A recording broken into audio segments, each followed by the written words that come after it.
দেখুন, বারবার কাশি হলে সবাই ভাবে শুধু অম্বলের জন্য কাশি হচ্ছে, লাংসের জন্য কাশি হচ্ছে,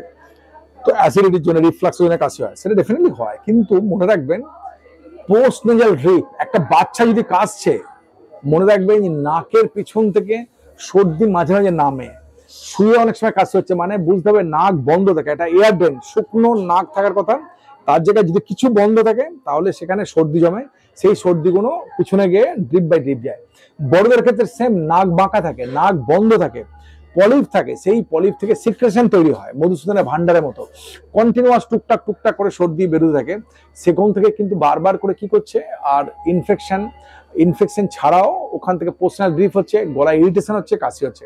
এছাড়াও আপনি সর্দি কাশিতে ভুগলেন, কয়েকদিন ইনফেকশন হলো, জ্বর হলো,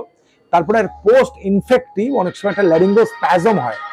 ল্যারিঙ্গোস্প্যাজম ভোকাল করে এখানে একটা অস্বস্তি হয়, ইরিটেশন হয়, তার জন্য কাশি হয়। সুতরাং খুব খুব করে কাশছেন মানে যদি কিছুদিনের মধ্যে না কমছে, গার্গেল করুন, স্টিম নিন, নাকের ভাব নিন, ঠিক আছে, অনুলোম বিলোম করুন, তারপরেও যদি না কমছে দয়া করে কোনো ইএনটি সার্জনের পরামর্শ নিন, যারা আপনাকে অনেক খুব ড্রাই কফ থেকে আপনাকে আটকাতে পারে, ঠিক করে দিতে পারে। নমস্কার, ভালো থাকুন।